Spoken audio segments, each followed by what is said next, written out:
बच्चों, आपके अपने YouTube channel luck coaching class में आपका स्वागत है। आज फिर कक्षा 10 गणित न्यू एनसीईआरटी के अंतर्गत अध्याय 3 दो चर वाले रैखिक समीकरण युग्म के अंतर्गत दो चर वाले रैखिक समीकरण युग्म का आलेखीय निरूपण हम समझेंगे। इसके पिछले वाले वीडियो में दो चर वाले रैखिक समीकरण युग्म के ज्यामितीय निरूपण के बारे में कुछ बातें बताई गई थी। बताया गया था जब हम किसी भी रैखिक समीकरण का आलेखन करते हैं यानी ज्यामितीय निरूपण करते हैं तो एक सीधी रेखा मिलती है। तो इस यहाँ पे हम भैया दो चर वाले रैखिक समीकरण युग्म के बारे में बात कर रहे हैं, अर्थात दो समीकरण मिलेगा। तो कहने का मतलब ये जब इसका ज्यामितीय निरूपण करेंगे युग्म का तो दो सीधी रेखा मिलेगी और दो सीधी रेखा मिलने की 3 संभावनाएं बताया गया था। ठीक भैया, आज हम फिर चर्चा करके इस पर एक दो एग्जाम्पल रख करके समझाएंगे। फिर आगे वाले वीडियो में हम दो चर वाले रैखिक समीकरण युग्म का हल ज्ञात करना ग्राफीय विधि से सिखाएंगे। ठीक भैया, तो देखिए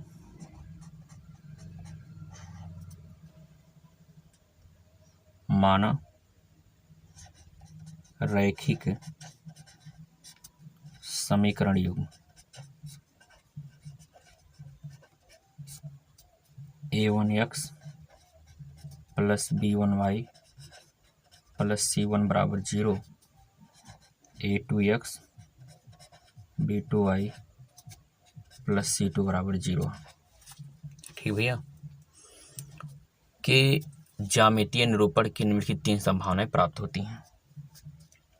के ज्यामितीय निरूपण की निम्नलिखित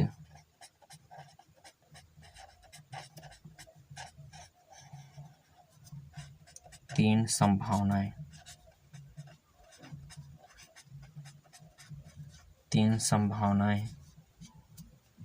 प्राप्त होती हैं। ठीक भैया, 3 संभावनाएं कौन कौन थी प्राप्त होती हैं। एक संभावना प्राप्त होता है कि जो आलेखीय निरूपण हो वो प्रतिच्छेदी रेखा व्यक्त करे। ध्यान देंगे, पहला निरूपण क्या है कि दोनों रेखाएं एक ही बिंदु पर प्रतिच्छेद करती हैं, अर्थात प्रतिच्छेदी रेखाएं देती हैं। पहला लिखेंगे, दोनों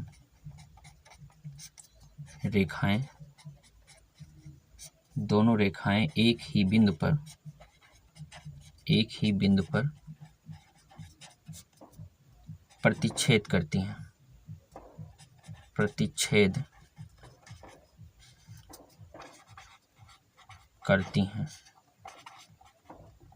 है ना भैया, इसका मतलब क्या है, अर्थात कह सकते हैं कि आलेखन प्रतिच्छेदी रेखाएं व्यक्त करते हैं।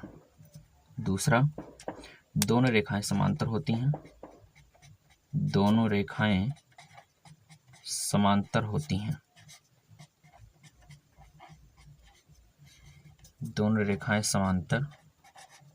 होती हैं, अर्थात कह सकते हो कभी भी प्रतिच्छेद नहीं करती हैं। तीसरी संभावना क्या है, दोनों रेखाएं संपाती होती हैं। दोनों रेखाएं संपाती होती हैं। 3 संभावनाएं बताया गया था। ठीक भैया, ध्यान देंगे आप, इसके पिछले वीडियो में चित्र के द्वारा बताया गया था, यहाँ पे लिख करके बताया गया है।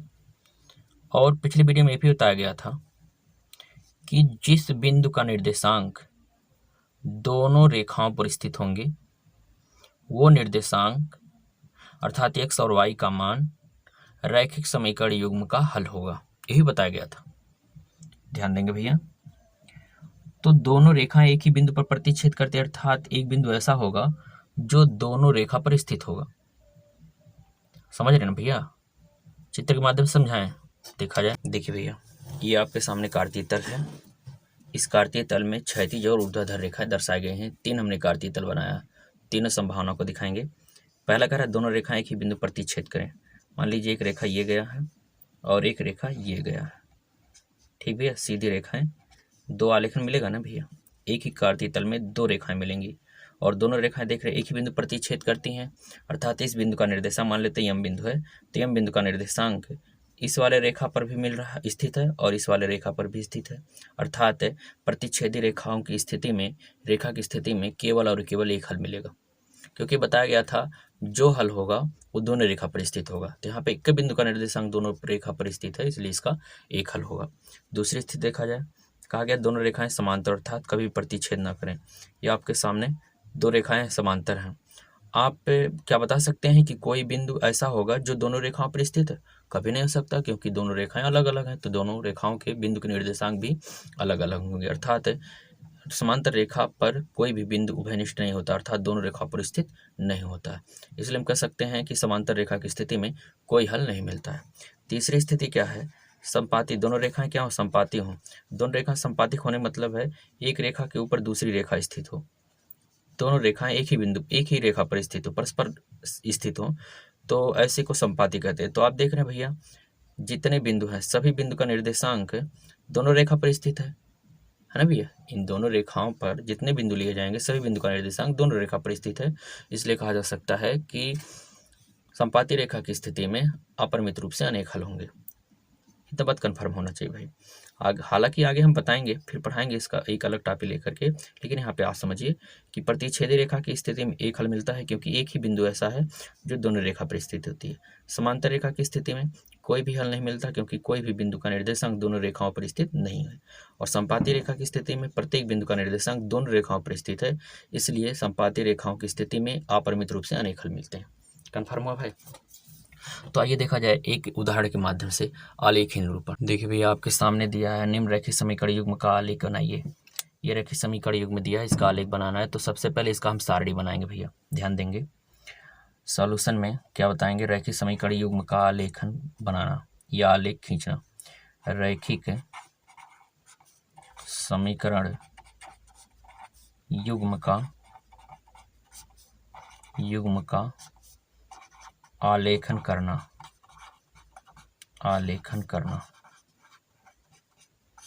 ठीक भैया।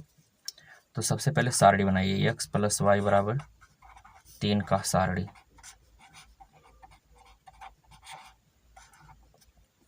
सारणी देखिए भैया आसान है बनाना, x y और एक में x, y निर्देशांक लिखिएगा। ठीक भैया, आसान रहता है भाई, समझने की कोशिश कीजिएगा। अब इस समीकरण में x का मान रखेंगे तो y का मान मिलेगा, y का मान रखेंगे तो x का मान मिलेगा। ठीक भाई, समझने की कोशिश कीजिए। अगर x का मान रखेंगे, कुछ भी मान रखिए भाई, 0 1 2 3, कोई बाउंडेशन नहीं है, आप आज़ाद हो भाई। ठीक, कुछ भी रख सकते हो, बस इतना ध्यान में रखना है कि जो x का मान रखेंगे तो अगर y का मान मिलेगा, थोड़ा पूर्णांक मिल जाए तो भाई दर्शाने में, कार्तीय तल में दर्शाने में हमें आसानी होगी। बस ये ध्यान में रखना है, x और y का मान पूर्णांक मिले। नहीं मिल रहा है तब तो भाई दर्शाना पड़ेगा, मिल जाता है, खोजने पे सब मिलेगा भाई। जब यहाँ पे x = 0 रख दीजिए यहाँ पे, तो y बराबर कितना मिलेगा? 3। तो युग्म हो जाएगा 0, 3। देखिए भाई आसान है कि नहीं? एक मान रखें, दूसरा मान मिला। एक बार y = 0 रख दीजिए, y = 0 रखेंगे तो x बराबर कितना मिल जाएगा? 3। तो ये 3, 0 हो गया। बोलो भाई समझ में आया? एक बार x = 2 रख दीजिए बाबू, x = 2 रखेंगे तो 2 + y = 3 + 2 बाएं पक्ष में घट जाएगा, 3 - 2 बराबर कितना हो जाएगा? 1। तो ये निर्देशांक होगा 2, 1। कन्फर्म होगा भैया? एक बार 1 रख दो यार, कितना रख दिया जाए? 1। जब 1 रखेंगे x बराबर, तो +x 1 बाएं पक्ष से दाएं पक्ष में जाकर माइनस होगा, 3 - 1 2 हो जाएगा, तो y का मान 2 हो गया, तो 1, 2 होगा।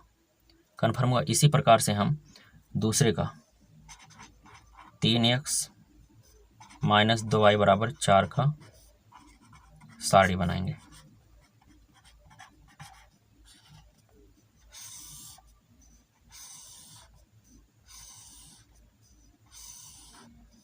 वैसे तो 3 हल निकालेंगे काम चल जाएगा भाई, अगर आप 4 निकालना चाहते हो तो 4 निकाल दो। ठीक भैया, 1 2 3 4 4 निकाल देते भाई, 3 निकालेंगे काम चलेगा, कोई दिक्कत नहीं है भैया। देखिएगा यदि यहाँ पे हम x = 0 रख दें, x बराबर कितना रख दें? 0, तो -2y = 4 मिलेगा। -2 अगले पक्ष जाके भाग कराएगा, 4 में -2 से भाग कराएंगे तो -2 मिलेगा, तो ये 0, -2 हो। देखिए भाई आप बड़े बड़े हो गए हो, और इतना तो आप गुणा भाग करा ही सकते हो ना, और जरूरी नहीं है कि हमेशा रफ कार्य किया जाए, समझ रहे हो ना बात। तो जैसे यहाँ पे भैया जीरो रखेंगे तो पूरा जीरो हो जाएगा, -2y बराबर 4 मिलेगा, -2 अगले पक्ष में भाग कराएगा, 4 -2, 4 में -2 से भाग कराएंगे तो कितना होगा, -2 ना होगा। बोलो भाई, समझ में आया ना। आइए देखा जाए, अगर हम x बराबर 4 रख दें, x बराबर 4 रखते हैं, 4 3 12, +12 बाएं से दाएं जाएगा, -12 होगा, 4 -12 का मान -8 होगा, -2y बराबर -8, माइनस माइनस कैंसिल, 2 से भाग कराएंगे तो कितना मिल जाएगा, y का मान 4, तो ये 4 का मान 4 हो गया। बोलो भाई, समझ में आया ना आया हो भाई फिर से बताएं, रिपीट करके दिखाएं, रफ कार्य करके दिखाएं। अगर नहीं समझ में आ रहा भैया ना, ये x का मान रख करके रफ कार्य कर लीजिएगा इसमें, तो y का मान मिलता जाएगा। चलिए देखते हैं फिर, x का मान रखा गया, अब x का मान कितना रख दें, बोलो, 2 रख दे भाई, -2 रख देते, चलो x का मान -2 रखेंगे, -2 का गुणा 3 में -6, -6 अगले पक्ष में जाके +6 होगा, 6 + 4 10 होगा, -2 भाग कराएगा तो -5 मिलेगा, तो -2 कामा -5 मिल गया।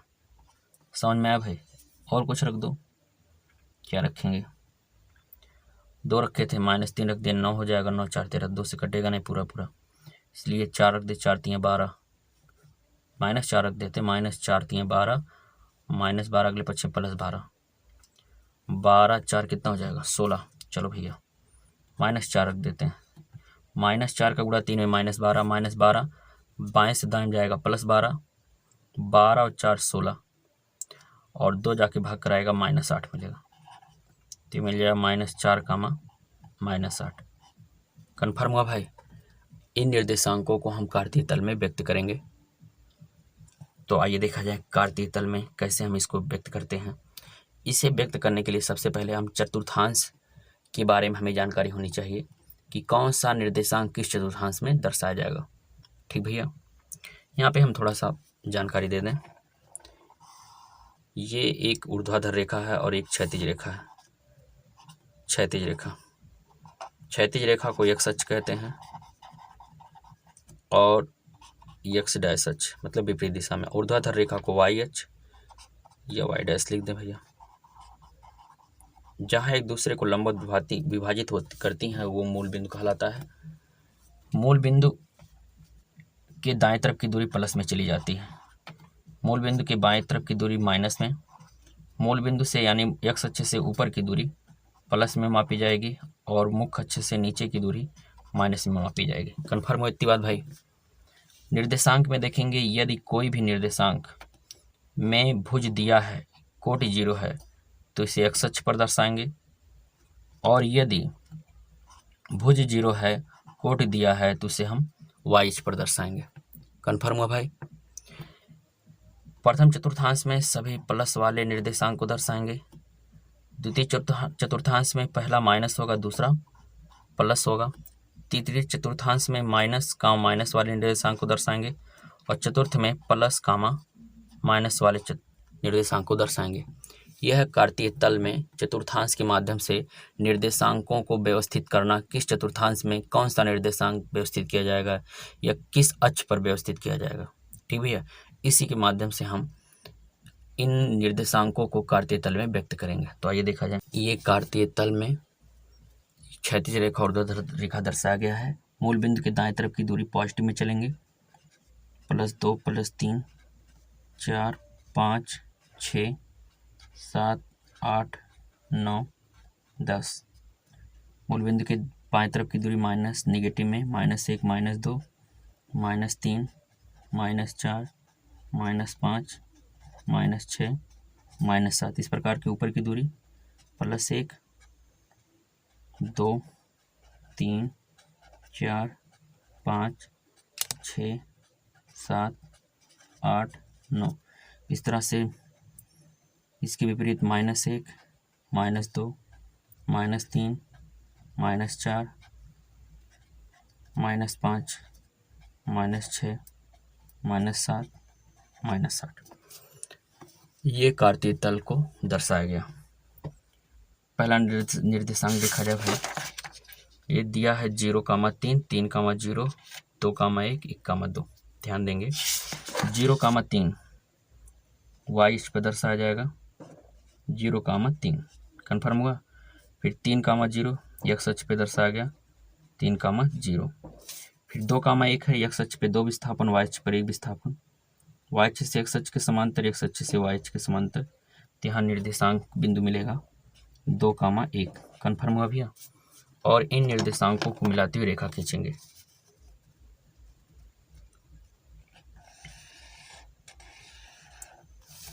देखिए भाई, तीनों बिंदुओं को मिलाते हुए हमने रेखा खींचा। ये रेखा किस समीकरण को व्यक्त कर रहा है, ध्यान देंगे। ये व्यक्त कर रहा है x प्लस वाई बराबर 3 को। ठीक है भाई, x प्लस वाई बराबर 3। अब हम करते हैं अगले सारणी के निर्देशांक को प्रदर्शित करना। दिया है 0, -2, 4, 4। 0, -2, 0, -2। देखिए भैया, ये वाई अक्ष के विपरीत दिशा में दर्शाया जाएगा 0, -2। ठीक। फिर 4, 4 प्रथम चतुर्थांश में एक्स अक्ष पे 4 विस्थापन, वाई अक्ष पे 4 विस्थापन, वाई अक्ष से एक्स अक्ष के समांतर चलिए और एक्स अक्ष से वाई अक्ष के समांतर। ये बिंदु यहाँ पर प्रतिच्छेद करेंगे, तो इसका निर्देशांक 4, 4 हुआ। एक पॉइंट और है, -2, -5। एक्स तृतीय चतुर्थांश पे रहेगा 2, 5 -5। एक्स अक्ष पे 2 विस्थापन और वाई अक्ष पे 5 विस्थापन। एक्स अक्ष से वाई अक्ष के समांतर चलिए और वाई अक्ष से एक्स अक्ष के समांतर। यहाँ प्रतिच्छेद करेगा, इसका निर्देशांक -2, -5 होगा। इन निर्देशांकों को मिलाती हुई रेखा खींचती भैया।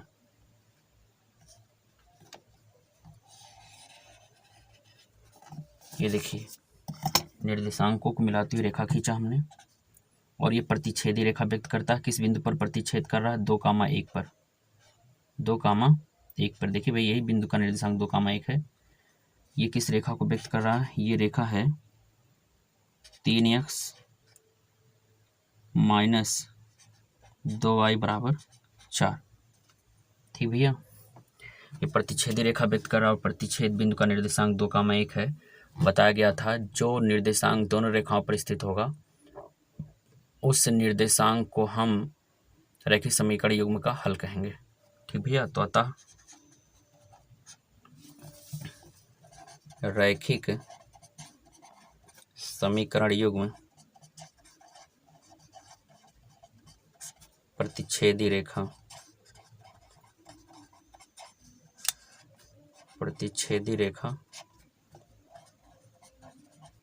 व्यक्त करते हैं जिसका हल ये 2,1 अर्थात x बराबर कितना लिखेंगे, x बराबर 2 और y बराबर 1। ये इसका आंसर है। आशा करते हैं भाई इस एग्जाम्पल के माध्यम से दो चरवार रैखिक समीकरण का आलेखीय निरूपण आपको बेहद ढंग से समझ में आया। ऐसे ही दो रैखिक समीकरण युग्म का जब हम आलेखन खींचेंगे तो संपाती रेखा भी मिल सकती है और समांतर रेखा भी मिल सकती है। ठीक भैया, आप लोग अपने बुक से 2-3 टाइप का क्वेश्चन लगाने का प्रयास करेंगे। आज के लिए बस इतना ही। आगे की वीडियो में हम ग्राफी वृत्त से हल ज्ञात करना सिखाएंगे।